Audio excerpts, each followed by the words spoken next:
Hello everyone. Easy physics by NK channel पर आप सभी का 11th क्लास की फिजिक्स के इस टॉपिक में बहुत बहुत स्वागत है। आज की इस क्लास में हम गुरुत्वीय क्षेत्र के बारे में विस्तार पूर्वक अध्ययन करने वाले हैं। सबसे पहले हमारे दिमाग में ये प्रश्न आता है कि सर गुरुत्वीय क्षेत्र कहते किसे हैं। आप लोगों ने बहुत अच्छे से पिछली कक्षाओं में, छोटी कक्षाओं में पढ़ा होगा कि जब किसी पत्थर को हम ऊपर की तरफ फेंकते हैं तो कुछ समय बाद वो गुरुत्वाकर्षण की वजह से पृथ्वी की तरफ आने लगता है। यदि उस पत्थर को हम बहुत ज्यादा ऊंचाई पे लेकर के जाएं तो उसके बाद में भी उसके ऊपर पृथ्वी का गुरुत्वाकर्षण बल लगता है और वो अंततः पृथ्वी के ऊपर आ जाता है। लेकिन सर पृथ्वी का जो गुरुत्वाकर्षण बल है वो चांद के ऊपर क्यों नहीं लगता या सूरज के ऊपर क्यों नहीं लगता? क्या कारण है कि चांद है वो पृथ्वी पे नहीं आता, चांद जमी पर, तारे जमी पर क्यों नहीं आते? क्योंकि चंद्रमा और तारे जो हैं वो पृथ्वी से बहुत दूरी पर हैं। वहां पर पृथ्वी का जो गुरुत्वाकर्षण बल है वो नहीं लगता है, वो प्रभावी नहीं है। आप लोगों ने देखा होगा कि कोई कुत्ता जो होता है वो अपनी गली में ही शेर होता है। आपने सुना होगा कि आपने देखा भी होगा कि कोई भी कुत्ता होता है वो अपने एक निश्चित एरिया के बाहर नहीं जाता और उसकी गली में जब कोई दूसरा कुत्ता एंटर करता है तो वो उसके ऊपर बहुत जोर से भौंकता है, यानी वो उसका प्रभाव क्षेत्र है। आपने देखा होगा कि जैसे आपके सामने कोई सांप आ जाए तो आपको डेफिनेटली उसका डर लगेगा, लेकिन इस वक्त आपको चारों तरफ कोई भी सांप दिखाई नहीं दे रहा है। इसका मतलब ये थोड़ी है कि इस वक्त दुनिया के सारे सांप खत्म हो गए। फिर हमें डर क्यों नहीं लग रहा? क्योंकि हम उस सांप के प्रभाव क्षेत्र से बाहर हैं। यदि हमारे सामने कोई सांप है और उससे यदि हम दूरी पे जाते जाएंगे, उससे दूर बढ़ते जाएंगे, तो हमारे मन में उसके प्रति डर जो है वो कम हो जाएगा और जब वो हमारे आंखों से दूर हो जाएगा तब डर बिल्कुल समाप्त हो जाएगा। तो उसी तरह से पृथ्वी के चारों तरफ पृथ्वी का भी एक प्रभाव क्षेत्र है। उस प्रभाव क्षेत्र में ही अगर कोई दूसरा पिंड आएगा तभी उसके ऊपर बल लगेगा, गुरुत्वाकर्षण बल लगेगा। यदि वो पृथ्वी के प्रभाव क्षेत्र से बाहर है तो पृथ्वी का गुरुत्वाकर्षण बल उस पर प्रभावी नहीं होगा। सर इतनी बातों से हमें एक बात समझ में आ रही है कि पृथ्वी के चारों तरफ एक ऐसा प्रभाव क्षेत्र है, उस प्रभाव क्षेत्र में यदि कोई पिंड आएगा तो उसके ऊपर गुरुत्वाकर्षण बल लगेगा। वो जो प्रभाव क्षेत्र है उसे हम पृथ्वी का गुरुत्वीय क्षेत्र कहते हैं। मैं फटाफट इसकी डेफिनेशन आप लोगों को लिख देता हूं, उसके बाद में अपन पढ़ते हैं। तो हमने यहां पे लिखा है कि किसी पिंड के चारों तरफ का वह प्रभाव क्षेत्र जिसमें किसी अन्य पिंड के द्वारा कोई भी दूसरा पिंड जब उस पहले वाले पिंड के प्रभाव क्षेत्र में आएगा और यदि दूसरा पिंड गुरुत्वाकर्षण बल अनुभव करे तो इसका मतलब हम पहले वाले पिंड के गुरुत्वीय क्षेत्र में पहुंच चुके हैं। यदि दूसरे पिंड के ऊपर पहले पिंड की वजह से कोई आकर्षण बल नहीं लगता है, इसका मतलब हम अभी तक उसके गुरुत्वीय क्षेत्र से बाहर हैं। तो उस पिंड का गुरुत्वीय क्षेत्र कहलाता है। कौन से पिंड का? पहले वाले पिंड का गुरुत्वीय क्षेत्र कहलाता है। बहुत सिंपल सी डेफिनेशन है, आप सभी बच्चों को आनी चाहिए। और 12th क्लास की फिजिक्स में जब आप जाएंगे तो आप दो तरह के क्षेत्र और पढ़ेंगे। एक पढ़ेंगे आप विद्युत क्षेत्र और दूसरा पढ़ेंगे आप चुंबकीय क्षेत्र। विद्युत क्षेत्र होता है किसी स्थिर आवेश के चारों तरफ का प्रभाव क्षेत्र और चुंबकीय क्षेत्र होता है किसी चुंबक के चारों तरफ का प्रभाव क्षेत्र। आप लोगों ने देखा होगा कि कोई एक चुंबक आपके पास है और उसका उत्तरी ध्रुव आपने पकड़ रखा है। किसी दूसरी चुंबक के दक्षिणी ध्रुव को जब आप उसके समीप लेके आएंगे तो उन दोनों के बीच में आकर्षण बल लगेगा और जैसे जैसे वो एक दूसरे के समीप आएंगी अंत में वो अचानक से चिपक जाती है, यानी उनके बीच में दूरी कम होने पर आकर्षण बल बढ़ता है। और जब तक दोनों चुंबक एक दूसरे से दूर हैं, एक दूसरे के प्रभाव क्षेत्र में नहीं हैं, उनके बीच में कोई आकर्षण बल नहीं लगेगा। चलिए अगले टॉपिक पे पहुंचते हैं। अगला टॉपिक है गुरुत्वीय क्षेत्र की तीव्रता, इंटेंसिटी ऑफ ग्रेविटेशनल फील्ड। चलिए आप फटाफट वीडियो की स्क्रीन को रोक करके इस डेफिनेशन को लिख लें। गुरुत्वीय क्षेत्र की तीव्रता जो है इसे अपन Eg से लिखते हैं, ग्रेविटेशनल फील्ड की तीव्रता। चलिए अब अपन पढ़ते हैं। गुरुत्वीय क्षेत्र में आपने गुरुत्वाकर्षण बल का फॉर्मूला पढ़ा।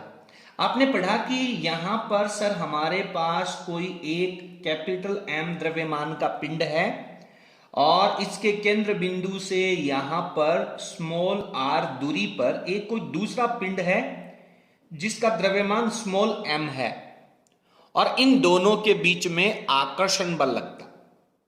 और वो जो गुरुत्वाकर्षण बल है उसका फॉर्मूला क्या होता है, F is equals to G gravitational constant, दोनों पिंडों के द्रव्यमान कैपिटल M और स्मॉल m का गुणनफल बटा में दोनों के बीच की दूरी का वर्ग।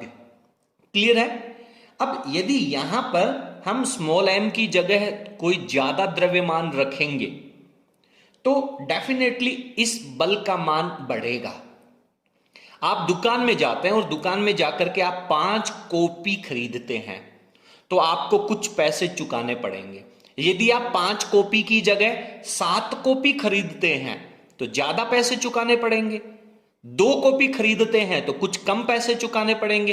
इसी तरह से यदि हम इस स्मॉल m की जगह ज्यादा द्रव्यमान रखेंगे तो इन दोनों का गुणनफल बढ़ जाएगा और गुणनफल बढ़ेगा तो इनके बीच में लगने वाला बल जो है वो दोनों पिंडों के गुणनफल के समानुपाती है, यानी गुणनफल बढ़ने पर बल भी बढ़ेगा।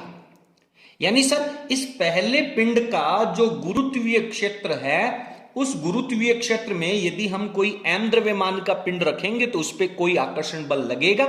यदि इस m द्रव्यमान के पिंड की वैल्यू बढ़ा दें, द्रव्यमान बढ़ा दें तो बल भी बढ़ जाएगा। यानी हमारे पास कोई एक रेट, एक भाव नहीं आया। यदि आप 5 कॉपी खरीदते हैं, 7 खरीदते हैं, 10 खरीदते हैं तो उनकी संख्या के अनुपात में आपको पैसे चुकाने पड़ेंगे। लेकिन आपको भाव पता चल जाए, रेट पता चल जाए कि साहब एक कॉपी का मूल्य कितना है, तो फिर आप जितनी कॉपियां चाहिए आप बहुत अच्छे से कैलकुलेट कर सकते हैं कि उनका अमाउंट कितना बनेगा। तो उसी तरीके से मैं एक वैल्यू यहां पे निकालता हूं कि इस स्मॉल m की जगह 1 किलोग्राम रख लेता हूं, 1 किलोग्राम का पिंड यहां पे रख लेता हूं और उस 1 किलोग्राम के पिंड के ऊपर इस कैपिटल M की वजह से कितना बल लगेगा वो मैं यहां पे कैलकुलेट कर लेता हूं।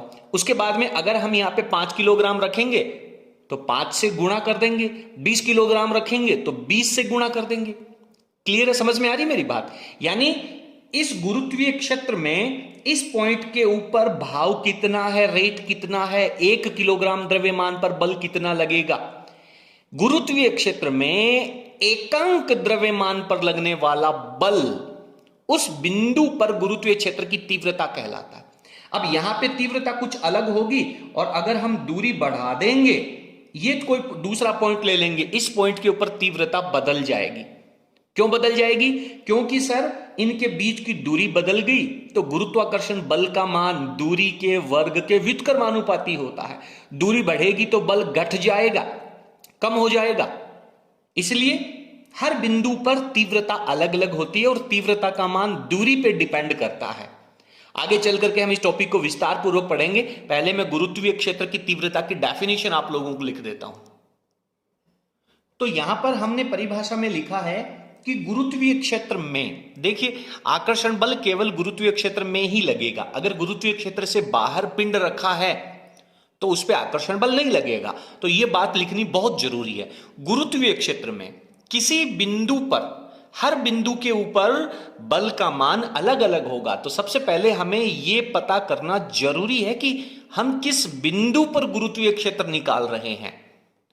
तो गुरुत्वीय क्षेत्र में किसी बिंदु पर स्थित या रखे हुए एकांक द्रव्यमान पर लगने वाला गुरुत्वाकर्षण बल, 1 किलोग्राम द्रव्यमान पर लगने वाले बल की वैल्यू हम निकाल लें, उस बल को हम गुरुत्वीय क्षेत्र की तीव्रता कह देते हैं। परिभाषा क्या बन रही है? बल निकाल रहे हैं लेकिन किस पर? एकांक द्रव्यमान पर। और आप बहुत अच्छे से जानते हैं 5 कॉपियों का मूल्य 100 रुपए है तो 1 कॉपी का मूल्य कैसे निकालेंगे? कॉपियों की संख्या से डिवाइड कर देंगे। तो यहां पे m द्रव्यमान के ऊपर लगने वाला बल यदि हमने निकाल लिया तो एकांक द्रव्यमान पर लगने वाला बल निकालने के लिए हम m से डिवाइड कर देंगे। तो एकांक द्रव्यमान पर लगने वाला जो गुरुत्वाकर्षण बल है वो उस बिंदु पर गुरुत्वीय क्षेत्र की तीव्रता कहलाता है, जिसे हम Eg से लिखते हैं। फॉर्मूला क्या बनेगा? सर हम बल निकाल रहे थे, गुरुत्वाकर्षण बल हम निकाल रहे हैं, लेकिन परिभाषा कह रही है कि साहब एकांक द्रव्यमान पर होना चाहिए। तो जिस किसी भी शब्द से पहले एकांक लगता है उससे हम डिवाइड करते हैं। तो ईजी का फॉर्मूला हमारे पास हो जाएगा F अपॉन m। F क्या है हमारे पास? गुरुत्वाकर्षण बल। m क्या है? द्रव्यमान, जिस पिंड पे हम जिस द्रव्यमान को हम एकांक में बदलना चाहते हैं। तो फाइनली जब हम m से इसे डिवाइड करेंगे तो फॉर्मूला बनेगा G capital M upon R का स्क्वायर। अब गुरुत्वीय क्षेत्र की तीव्रता जो है वो एक वेक्टर क्वांटिटी है, गुरुत्वीय क्षेत्र की तीव्रता सदिश राशि है। तो इसकी जो दिशा होगी वो गुरुत्वाकर्षण बल की दिशा के बराबर ही होगी, जो F वेक्टर की वैल्यू होगी। और यदि आप F को वेक्टर फॉर्मेट में लिखते हैं तो आप बहुत अच्छे से जानते हैं कि सर यहां पे हम F वेक्टर लगाएंगे तो यहां पर हमें एकांक सदिश R कैप लिखना होगा, और आकर्षण बल की प्रकृति को प्रदर्शित करने के लिए हम माइनस का चिन्ह लगाते हैं। तो यहां पर भी हमारे पास माइनस लगेगा, और वेक्टर फॉर्मेट हम लिख रहे हैं तो हमारे पास यहां पे यूनिट वेक्टर एकांक सदिश भी लगेगा। कक्षा 11 की फिजिक्स में आपने एकांक सदिश को बहुत अच्छे से पढ़ा होगा। तो फाइनली हमारे पास गुरुत्वीय क्षेत्र की तीव्रता यदि किसी बिंदु पर चाहिए तो हम minus G M upon R square लगा देंगे और एकांक सदिश आर कैप लिखेंगे। यहां पे ये जो माइनस का चिन्ह है वो आकर्षण प्रकृति को दर्शाता है, बल की आकर्षण प्रकृति को दर्शाता है। चलिए फटाफट अपन वीडियो की स्क्रीन को आप लोग पॉज करें और इसको लिख लें। इसके बाद में अपन इसकी मात्रक और इसकी विमाओं के ऊपर और बढ़ते हैं। थोड़ा सा मैं कॉपी को ऊपर स्किप कर लेता हूं।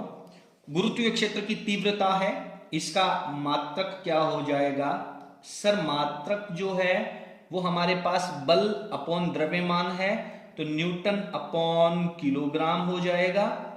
गुरुत्वीय क्षेत्र की तीव्रता जो है वो एक कैसी राशि है? सदिश राशि है। और यदि ये सदिश राशि है तो इसकी जो दिशा होगी वो दिशा किस तरफ होगी? बल की दिशा में होगी, बल की दिशा के समान होगी। जिस तरफ गुरुत्वाकर्षण बल लगेगा उसी तरफ गुरुत्वीय क्षेत्र की तीव्रता हो जाएगी। जब मात्रक हमने पढ़ लिया तो सर हमें विमा भी पढ़ लेनी चाहिए। विमा में यदि अपन बात करें तो बल की जो विमा होती है, बल की विमा क्या होती है? m1 l1 F बराबर ma होता है, m1 l1 t माइनस 2 और बटा में द्रव्यमान यानी m1 हो गया। m1 से m1 कैंसिल आउट हो जाएगा तो m की पावर 0, l की पावर 1 एंड t की पावर हमारे पास -2 हो जाएगी। ये हमारे पास इसकी विमा आ जाएगी। तो उम्मीद करता हूं कि आप लोगों को गुरुत्वीय क्षेत्र की परिभाषा और गुरुत्वीय क्षेत्र की तीव्रता जो निकालना है वो अच्छी तरह से समझ में आ गया होगा। एक छोटा सा क्वेश्चन अपन यहाँ पे लेते हैं, उसको सॉल्व करते हैं, फिर अपन इस टॉपिक को कंप्लीट करेंगे। इसके बाद में गुरुत्वीय क्षेत्र के जो अनुप्रयोग हैं अलग अलग राशियों के लिए, अलग अलग स्थितियों के लिए, ठोस गोले के लिए, खोखले गोले के कारण गुरुत्वीय क्षेत्र कैसा होगा, वो सब हम अगले वीडियो में पढ़ेंगे। फटाफट एक छोटा सा न्यूमेरिकल जो है वो यहां पे अपन तैयार करते हैं। इस टॉपिक के आधार पर एक एग्जाम्पल मैं यहां पे ले रहा हूं। सवाल आपको अपनी स्क्रीन के ऊपर नजर आ रहा है कि एक पिंड का द्रव्यमान 1000 किलोग्राम है। तो ये यहां पे 1000 किलोग्राम क्या दे रखा है? कैपिटल M की वैल्यू दे रखी है। हमें यहां पे लिख लेना चाहिए कि सर 1000 किलोग्राम है। इससे 5 मीटर की दूरी पर स्थित किसी बिंदु पर गुरुत्वीय क्षेत्र की तीव्रता निकालनी है। तो दूरी हमें R जो दे रखा है वो 5 मीटर दे रखा है। निकालना क्या है? गुरुत्वीय क्षेत्र की तीव्रता, हमें Eg की वैल्यू निकालनी है। तो गुरुत्वीय क्षेत्र की तीव्रता निकालने के लिए हम बहुत अच्छे से जानते हैं, सबसे पहले हमें यहाँ पे फॉर्मूला लिखना चाहिए। तो Eg का फॉर्मूला है, यदि आप वेक्टर फॉर्मेट में लिखना चाहते हैं तो ध्यान रहे सदिश राशि के साथ में एकांक सदिश भी लगेगा। फॉर्मूला लगेगा -gm अपॉन आर स्क्वायर और एकांक सदिश लगेगा आर कैप। अब आप बहुत अच्छे से इनकी वैल्यूज लिखते जाएं। माइनस जो है हमारे पास वो आकर्षण प्रकृति को प्रदर्शित कर रहा है, माइनस लिखेंगे। जी गुरुत्वीय नियतांक की वैल्यू कितनी होती है? 6.67 इंटू 10 की पावर -11। ये आपको अच्छे से पता होना चाहिए। द्रव्यमान हमें 1000 किलोग्राम दे रखा है। बटा में दूरी 5 का स्क्वायर, तो 5 का स्क्वायर में डायरेक्ट 25 लिख लेता हूं और यहां पे यूनिट वेक्टर आर कैप लगा देता हूं। अब इसको हमें अगेन सोल्व कर लेना है। जब अपन इस पूरी वैल्यू को सोल्व करेंगे तो -2.668 इंटू 10 की पावर -9 वैल्यू आ जाएगी। इसको मैंने रफ में सोल्व कर लिया है, वेक्टर फॉर्मेट चल रहा है तो डेफिनेटली हमें यूनिट वेक्टर लिखना होगा और मात्रक जो है न्यूटन अपॉन किलोग्राम हमें यहां पर अप्लाई कर देना चाहिए।